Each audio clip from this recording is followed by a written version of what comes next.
Hello' everyone, আজি আমি পঢ়িম ক্লাছ 9 মেথছৰ অনুশীলনী 4.3 ঠিক আছে। ইয়াৰ আগত আমি 1ৰ পৰা 4লৈ আমি সলিউশ্যনটো চাইছিলোঁ। আজি আমি 5ৰ পৰা ষ্টাৰ্ট কৰিম ঠিক আছে। এতিয়া চাবা, তলত দিয়া বিকল্পবিলাকৰ পৰা সমীকৰণ একোটা বাছনি কৰা যিটোৰ লেখ চিত্ৰ 4.6 আৰু 4.7ত দিয়া হৈছে। ইয়াত চোৱা 4.6ত এইডাল আমাক লেখ দি আছে ঠিক আছে, আৰু আমাক সুধিছে যে এই সমীকৰণকেইটাৰ কোনটো সমীকৰণে এই লেখডালক সিদ্ধ কৰে ঠিক আছে। এতিয়া চাবা, আমাৰ লেখডাল মূলবিন্দুৰ মাজেৰে গৈছে। তাৰপিছত ইয়াত যদি চাওঁ আমি ইয়াত এটা পইণ্ট পাইছোঁ যোনটোৰ সেই স্থানাংক হ'ল আমাৰ 1 আৰু -1, আৰু ইয়াত এটা পইণ্ট পাইছোঁ যিটোৰ স্থানাংক হ'ল -1 আৰু 1, অৰ্থাৎ যেতিয়া আমাৰ এক্সৰ ভেলু -1 হয়, ৱাইৰ ভেলু আমাৰ +1 হয়। যেতিয়া আমাৰ এক্সৰ ভেলু 1 হয়, ৱাইৰ ভেলু আমাৰ কি হয় -1 হয়। অৰ্থাৎ আমি এনেকৈ চাব পাৰোঁ নেকি, অৰ্থাৎ x = -1 হয় নে নহয়, কাৰণ এক্সৰ ভেলু 1 পাতি দিলোঁ, এক্সৰ তাৰপিছত ৱাইৰ ভেলু -1 পাতি দিলোঁ, মাইনাছে মাইনাছে প্লাছ দুটা সমান হৈ গ'ল ঠিক আছে। গতিকে এতিয়া চাবা, এই ৱাইটো যদি আমি লেফ্ট ছাইডে লৈ আনো কি হ'ব, x + y = 0। গতিকে এইটো পালোঁ আমি সমীকৰণ। এতিয়া ইয়াত যদি চাওঁ কোনটো সমীকৰণ ইয়াৰ লগত মিলি আছে, সমীকৰণ 2টো ইয়াৰ লগত মিলি আছে ঠিক আছে। তাৰপিছত ছেকেণ্ড লেখডাল যদি চাওঁ, ইয়াত পইণ্টকেইটা কি পাইছোঁ, 0, 2 এটা পইণ্ট পাইছোঁ আৰু 2, 0 এটা পইণ্ট পাইছোঁ ঠিক আছে। এটা পইণ্ট 0, 2 আৰু এটা পইণ্ট 2, 0 ঠিক আছে। এই দুয়োটা পইণ্টে যিটো সমীকৰণক আমাৰ সিদ্ধ কৰে সেইটো সমীকৰণে হ'ব এই লেখডালৰ কাৰণে সমীকৰণ ঠিক আছে। কি কৈছোঁ মই, এই দুটা পইণ্টে 0, 2 আৰু 2, 0 পইণ্টে যিটো সমীকৰণক সিদ্ধ কৰে সেই সমীকৰণটোৱে হ'ব লেখডালৰ কাৰণে আমাৰ প্ৰয়োজনীয় সমীকৰণটো ঠিক আছে। এতিয়া চাবা, প্ৰথম সমীকৰণটোত যদি আমি 0, 2 পইণ্টটো বহাই দিওঁ, y = এক্সৰ ভেলু 0, তাৰপিছত 2 = 2। গতিকে কি পালোঁ আমি, এক্সৰ ভেলু 0, ৱাইৰ ভেলু 2, অৰ্থাৎ 1 নম্বৰ সমীকৰণটো এইটো পইণ্টক আমাৰ সিদ্ধ কৰিছে।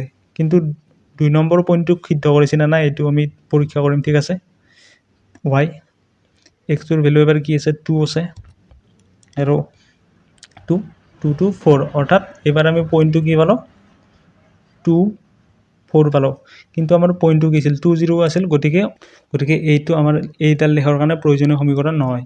তাৰপিছত 2 নম্বৰ সমীকৰণটো যদি চাওঁ আমি, y = x - 2। ইয়াত আমি 1 নম্বৰ পইণ্টটো যদি বহাই দি চাওঁ, এক্সৰ ভেলু 0, 2 - 2। গতিকে কি পালোঁ আমি পইণ্টটো, 0 - 2।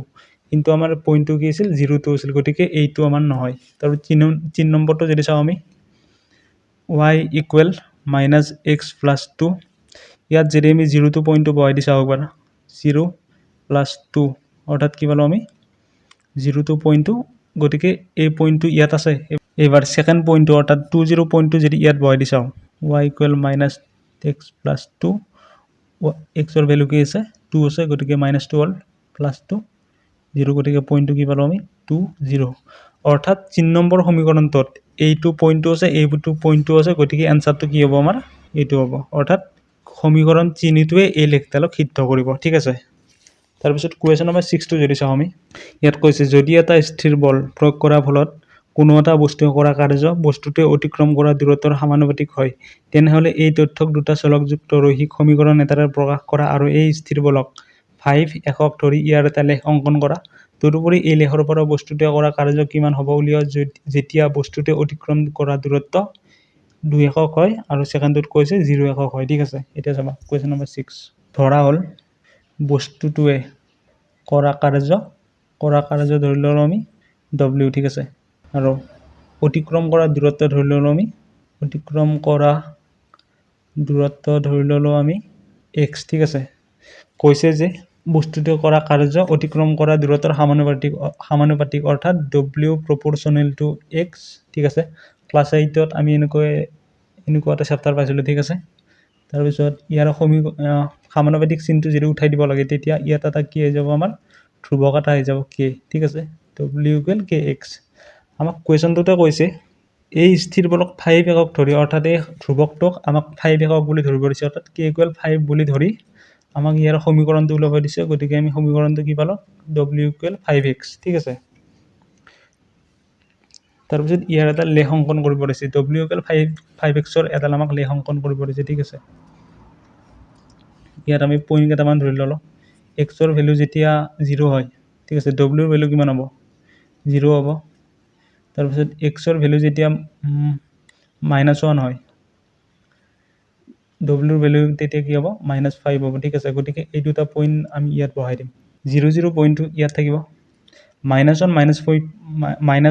-5 পইণ্টটো ক'ত থাকিব এইটো পইণ্ট থাকিব ঠিক আছে মই হাতেদি কৰাৰ কাৰণে অলপমান লেতেৰা হৈছে আৰু পইণ্টকেইটা জেগাত পৰাও নাই কিন্তু তোমালোকে স্কেল ব্যৱহাৰ কৰিবা ঠিক আছে এতিয়া চাবা এই দুটা পইণ্ট যদি আমি জইন কৰি দিওঁ এনেকৈ আমি জইন কৰি দিলোঁ গতিকে এই লেখডাল যিডাল সেইডালে আমাৰ অংকন কৰিবলগীয়া লেখ ঠিক আছে তাৰপিছত সুধিছে তদুপৰি এই লেখৰ পৰা বস্তুটোৱে কৰা কাৰ্য কিমান হ'ব উলিওৱা যেতিয়া বস্তুটোৱে অতিক্ৰম কৰা দূৰত্ব 2 একক হয় ঠিক আছে যেতিয়া আমাৰ অতিক্ৰম কৰা দূৰত্ব 2 একক হয় অৰ্থাৎ x = 2 হ'লে আমাৰ কৰা কাৰ্য কিমান হ'ব w = 5 * 2 10 একক ঠিক আছে আৰু যেতিয়া আমাৰ কি হয় x = 0 হয় তেতিয়া আমাৰ বস্তুটো কৰা কাৰ্য কিমান হ'ব 0 5 * 0 0 একক ঠিক আছে গতিকে এইটো হ'ল আমাৰ কুৱেশ্যন নম্বৰ 6ৰ কাৰণে এনসাৰ ঠিক আছে গতিকে কুৱেশ্যন নম্বৰ 7 1 2 3 টো 6ৰ লগত প্ৰায় সেম হয় ঠিক আছে গতিকে মই এই তিনিটা নকৰোঁ মই কুৱেশ্যন নম্বৰ 4টো কৰি দিছোঁ ঠিক আছে এতিয়া চাবা যদি কোনো এটা ভগ্নাংশৰ হৰ 7 বঢ়োৱা হয় আৰু লব 1 কমোৱা হয় তেন্তে ভগ্নাংশটো 3/2 হয় হৰক x আৰু লবক y ধৰি ৰৈখিক সমীকৰণটো গঠন কৰা আৰু ইয়াক লেখৰ সহায়ত প্ৰদৰ্শন কৰা ঠিক আছে ধৰা হ'ল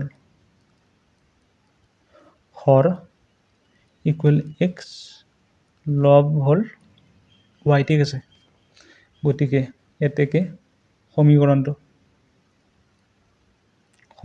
কি হ'ব y/x হ'ব ঠিক আছে এতিয়া কৈছে যেতিয়া ভগ্নাংশৰ হৰক 7 বঢ়োৱা হয় অৰ্থাৎ x + 7 আৰু লবক 1 কমোৱা হয় অৰ্থাৎ y - 1 তেতিয়া আমাৰ ভগ্নাংশটো কি হয় 3/2 হয় ঠিক আছে এইটো যদি আমি সৰল কৰি দিওঁ কি হ'ব 2y - 2 3x + 21 3x 2y টো এইফালে নিলে -2y -2 টো এইফালে নিলে +2 অৰ্থাৎ 23 = 0 গতিকে এইটো হ'ল আমাৰ পাবলগীয়া সমীকৰণটো ঠিক আছে এতিয়া কৈছে ইয়াক লেখৰ সহায়ত প্ৰদৰ্শন কৰা ইয়াৰ পৰা আমি দুটা পইণ্ট ওলাই ল'ম y ৰ ভেলু আমি 4 বুলি ধৰি লওঁ ঠিক আছে y ৰ ভেলু 4 হ'লে x ৰ ভেলু কি হ'ব 3x - 2 * 4 -8 + 23 অৰ্থাৎ কি হ'ব 15 হ'ব অৰ্থাৎ -5 এইটো এটা পইণ্ট আৰু এটা পইণ্ট আমি ধৰি ল'লোঁ x ৰ ভেলু যদি 4 ধৰি লওঁ x ৰ ভেলু যদি -4 বুলি ধৰি লওঁ -12 হৈ গ'ল = 0 -2y এইফালে 8 8 3 11 y ৰ ভেলু কি পালোঁ আমি 5.5 ঠিক আছে x ৰ ভেলু পালোঁ আমি 5.5 y ৰ ভেলু পালোঁ আমি 5.5 ঠিক আছে এতিয়া এই দুটা পইণ্ট আমি সংখ্যাৰ ঠাইত বহাই দিম ঠিক আছে y ডেছ x ডেছ ঠিক আছে এতিয়া যাওঁ -5 আৰু 4 x ৰ ভেলু -5 আৰু y ৰ ভেলু 4 অৰ্থাৎ এইটো এটা পইণ্ট আৰু এটা পইণ্ট কি -4 * 5.5 x ৰ ভেলু -4 আৰু y ৰ ভেলু কি 5.5 অৰ্থাৎ এইটো এটা পইণ্ট -4 -5.5 অৰ্থাৎ এইটো পইণ্ট গতিকে এই দুটা যদি আমি জইন কৰি দিওঁ গতিকে এই দুটা পইণ্ট জইন কৰি দি আমি যিডাল আমি ৰেখা পালোঁ সেইডালে হ'ব আমাৰ কি অংকন কৰিবলগীয়া লেখডাল ঠিক আছে গতিকে এইখিনি আছিল থেংক ইউ